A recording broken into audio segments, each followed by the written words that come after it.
Good afternoon, everyone. This is the meeting of the Solar and Battery Storage Moratoria Study Committee, October 18th, and it's 5:30 in the afternoon. We're going to start this afternoon with utility interconnection group of people from Eversource. And so I'll let Mr. Bott take it from there.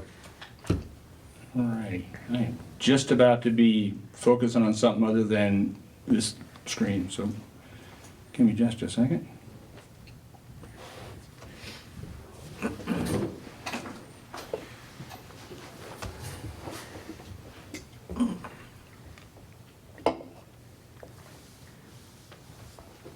All righty, so you guys are Eversource team. I'm going to let Ryan take the helm here and introduce the team. Or Warren, since he's front and center on my screen. I'm pretty flexible. You guys can introduce your team as you see fit. And I'm going to...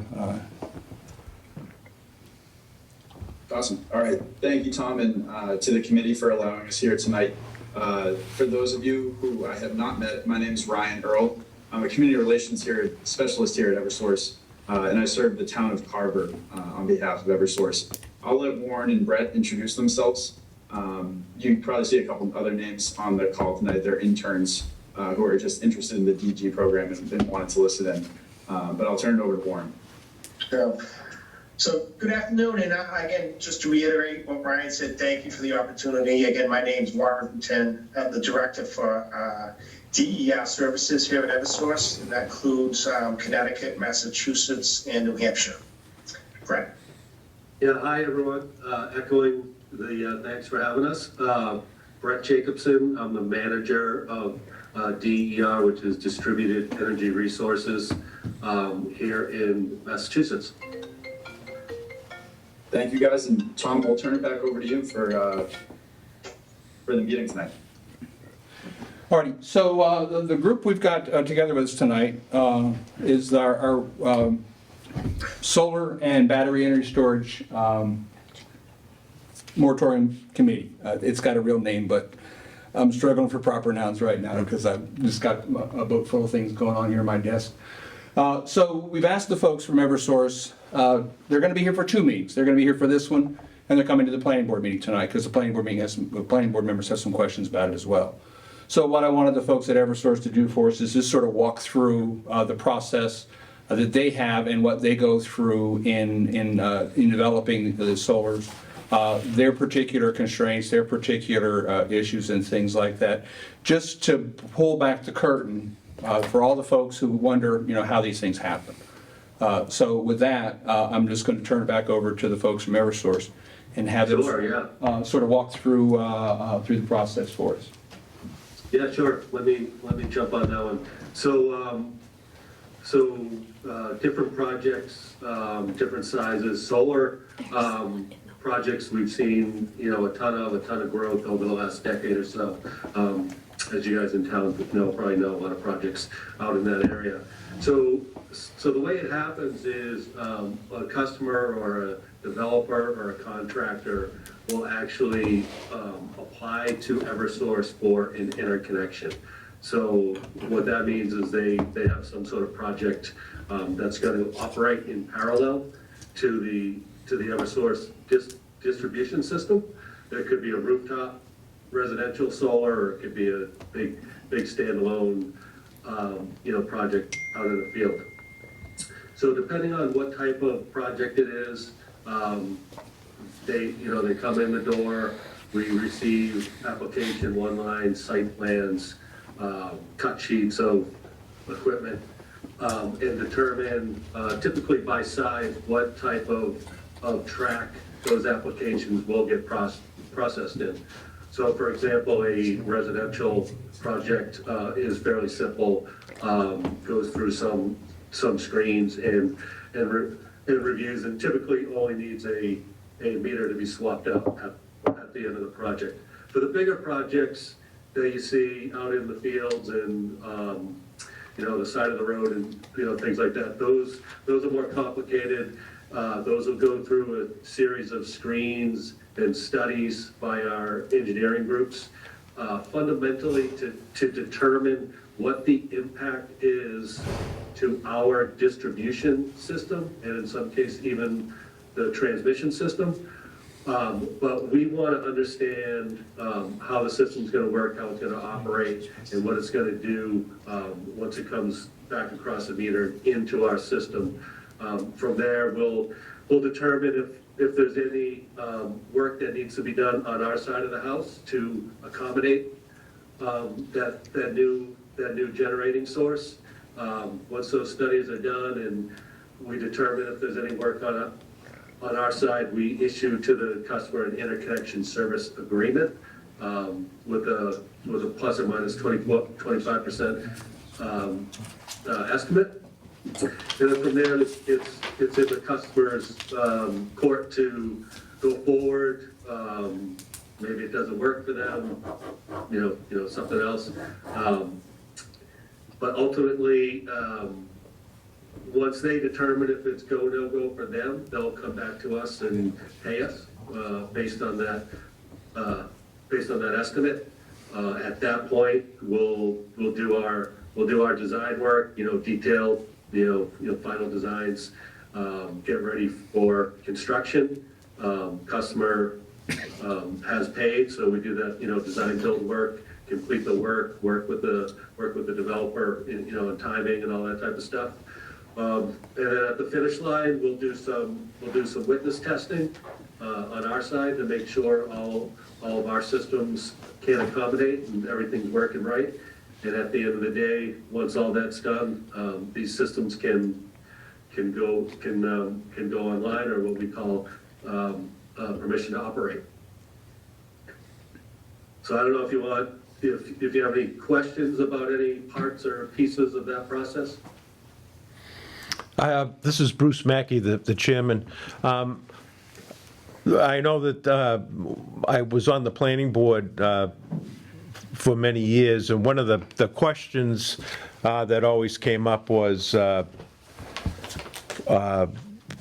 when plans for a large-scale solar project came up to the planning board members were always wanted to know why the connection to the street hadn't been developed but in certainty, because when they come to the planning board, they would always say, the applicant would say, well, the connection to the street will be determined later probably by Eversource.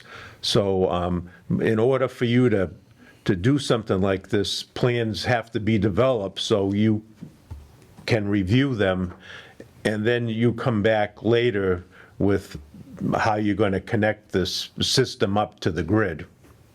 Is that correct?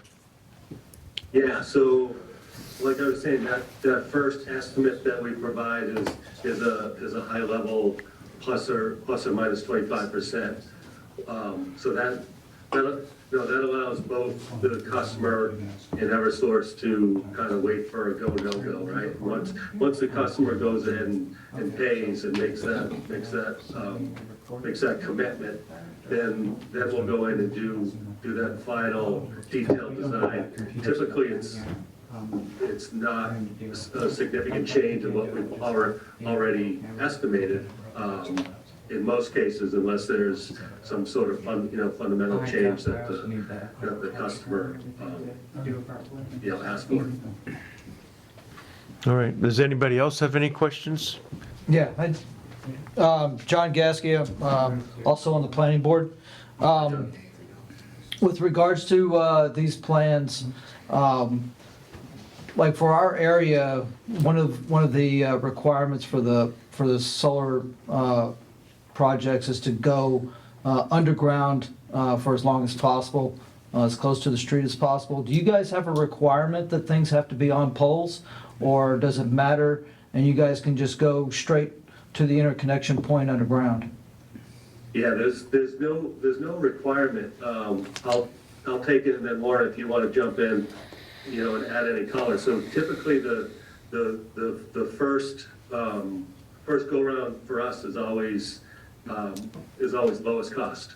we're not gonna, you know, design a Cadillac and charge for a Cadillac unless it's asked for. So in almost all cases, that would be an overhead type of design unless asked otherwise by a customer, a town, you know, et cetera. Yeah, so just to add to that, again, as Brett mentioned, we'll do a least cost analysis, least cost design, but it's always based on the determination of the local city or town, and it's up to their jurisdiction. If they would like us to go underground, we will go underground, just like with a new customer.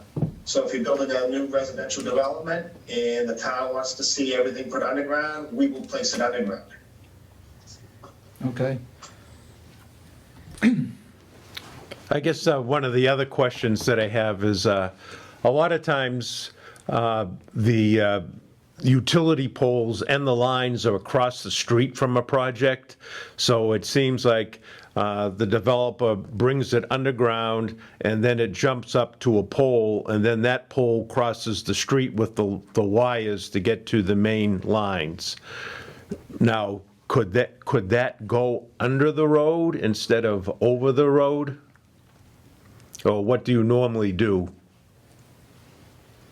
So again, typically we go with least cost and we want to be as least disruptive as possible.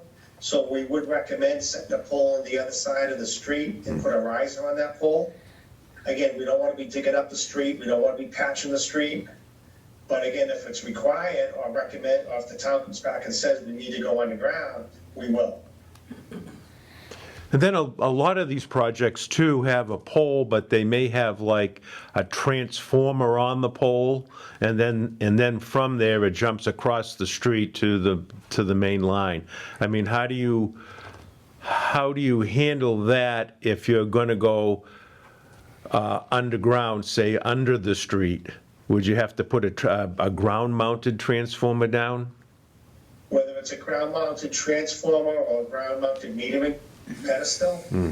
Yeah, again, we typically like to do least cost, so that would be a pole with a riser, and then we put like a transformer out there or a metering pedestal. We typically like to have all the equipment associated with the solar farm on their side of the street, on their property. We don't like installing it, you know, across the public way. So again, depending on the design, typically it would be an overhead, but we could go underground. Again, it would involve a cross-cut across the street. Okay, thank you. But we wouldn't have the equipment on the developer side where the solar array is. Okay, thank you. So, sorry, the ground-mounted transformer or pole-mounted transformer and metering pedestal are part of Eversource? Correct. Okay. That's where our point of demarcation ends, and we want all that metering equipment, again, at that point of demarcation, so it would be closest to the street. So just repeat that one more time for me. So that's where our point of demarcation ends, right? So we want that as close to the street as possible, because again, we don't want to be responsible for like, you know, the customer's infrastructure downstream to that solar array. That's the responsibility of the solar developer.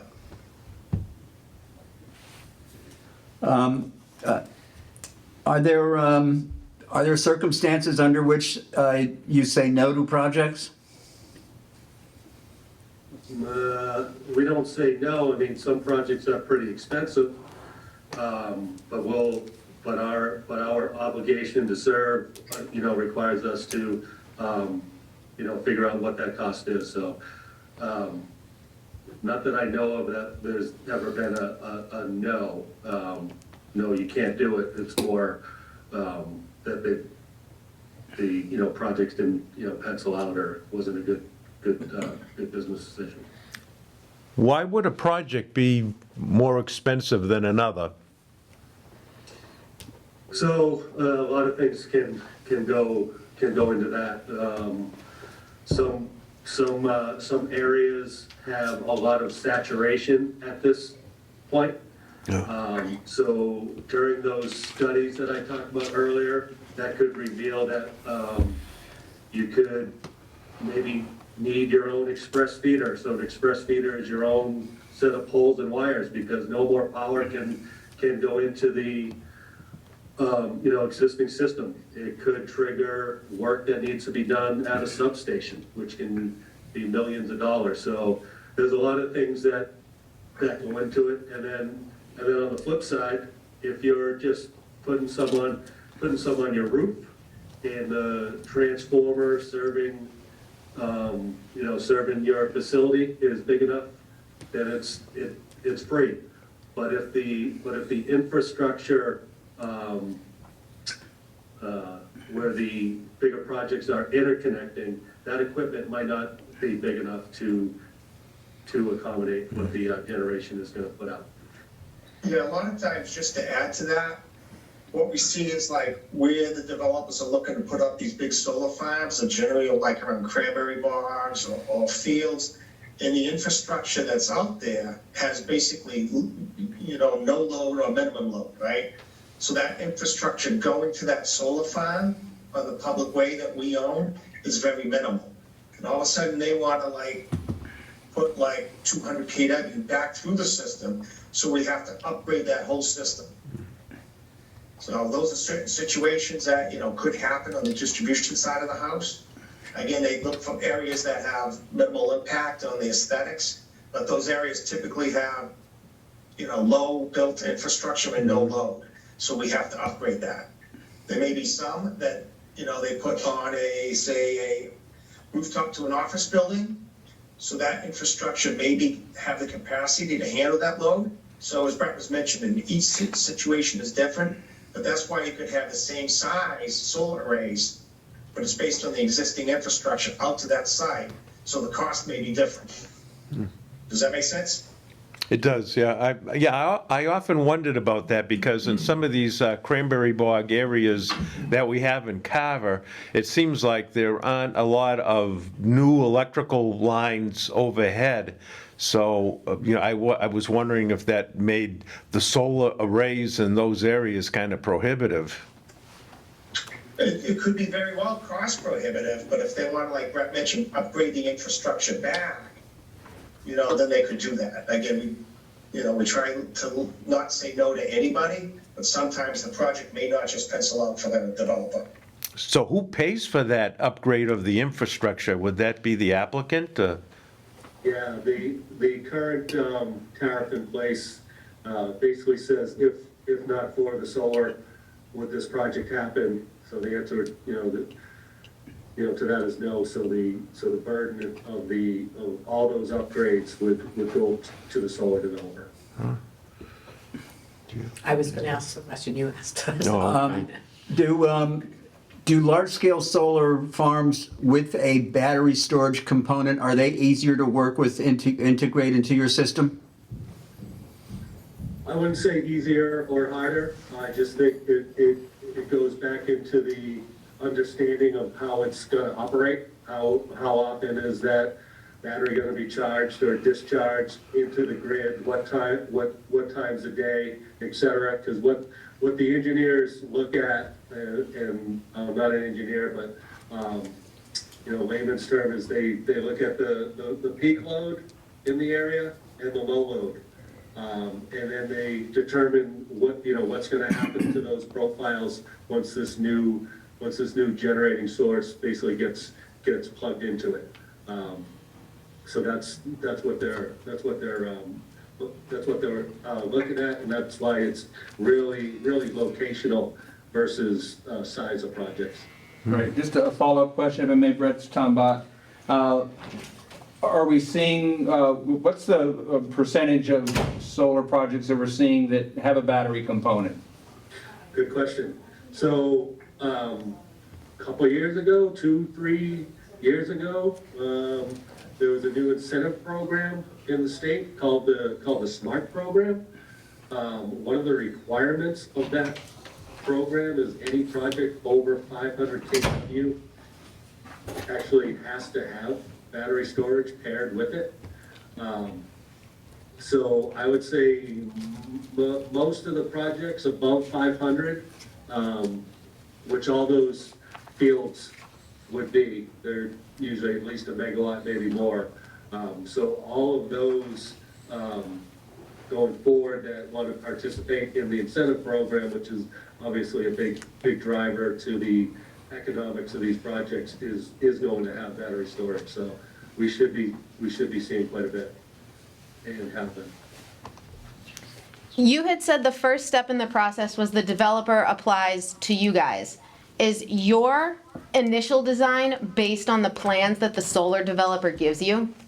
Exactly. Yeah. Okay.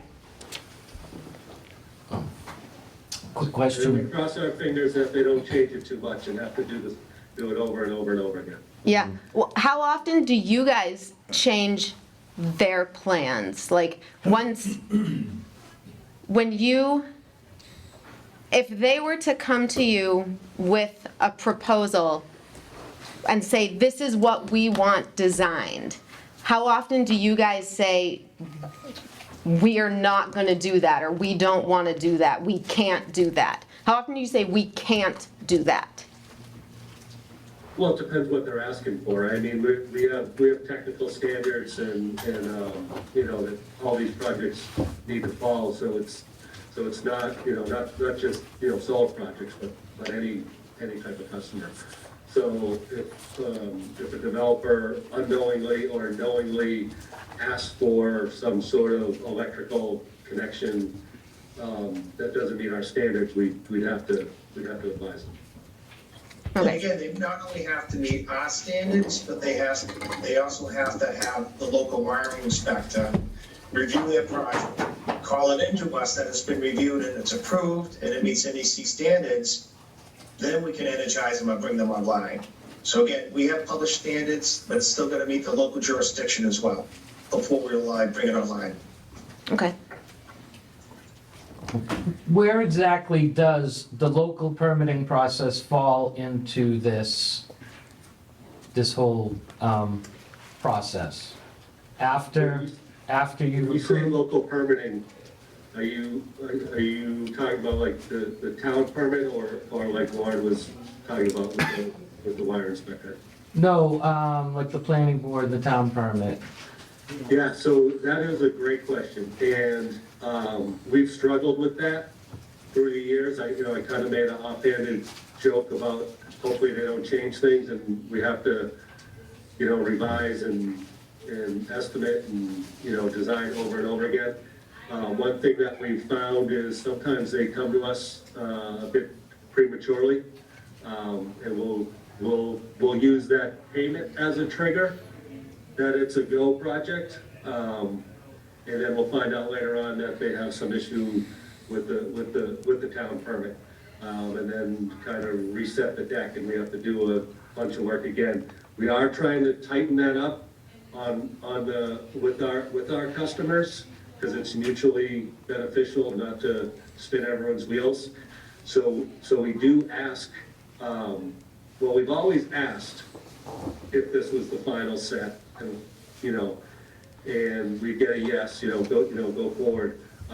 We're trying to kind of figure out a better process to ensure that your permitting is done, and it is a final approved project. So when our folks go out there, we can do it once and get it right the first time. So the local permitting process is the initial step prior to coming to you is, And getting the connection plan. and get, Unofficially, they should be telling us that this is it, that this is approved. It's not gonna change again. I don't think there is a formal place in our tariff where it requires them to provide us that. So we've been doing it with, mutual respect for each other, that they're actually ready and have all their permits in place. I think we've learned through the years that that's not always the case. So like I said, we are trying to kind of button that up and get that a little tighter. So during that payment phase, it's not just payment, it's payment and your approved town permit, which is going to include exactly needs to be built, so that we can, form the final design at that time. Yeah, follow-up question to that, Brett. Because I know that the interconnection agreement is lengthy and expensive, as we've talked about before, do you think that people are, and I certainly would look at this if I was doing one of these things, sort of trying to start that interconnection agreement, maybe concurrently with the site plan development? Absolutely. Yeah, I mean, there's a lot that these developers need to, deal with, not just me, not just you.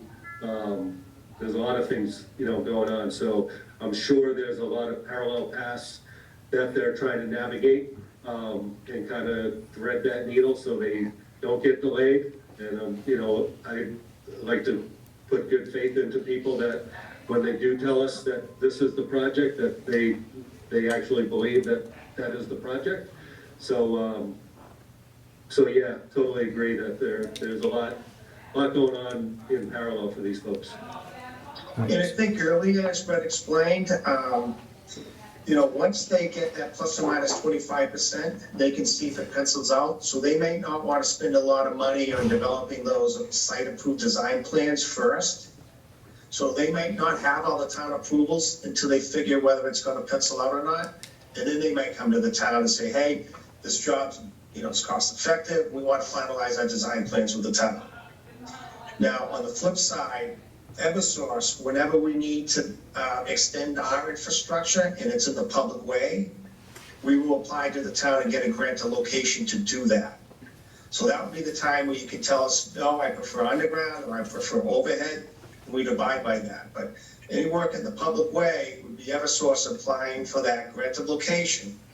Private property would be up to the developer to work with the town to get it, stamped town-approved site plans. And they may do that after they know that initial plus or minus 25% cost. When you seek approval for these upgrades, what's the process, or who do you deal with in regards to that? So, go ahead. Yeah, I didn't follow the question. So you're going to upgrade a public way, and Yeah. you're saying if the town requires you to put it underground or above ground, now, who is it that you're dealing with that makes that decision? Again, for different towns, it could be different folks. Like I know the city of Boston, we deal with a PIC. I'm not sure the exact, because we have a rights agent that would deal with the local cities and towns. I'm not sure who she deals with the town of Carver, but I imagine it would probably be the planning board. Just like if we were putting up a new residential development and we needed to put new infrastructure in the public way for a residential low customer, it'd be the same process. I'm just not sure exactly who it is for Carver. We could take that back though.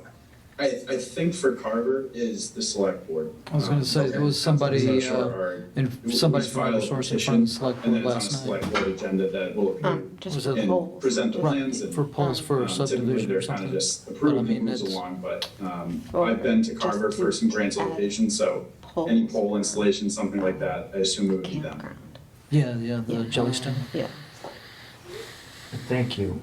I did have another question, but you may have answered it. So you were talking about kind of the chicken and the egg thing. I was trying to follow that discussion about when you come before the town and when they go to you and who approves first.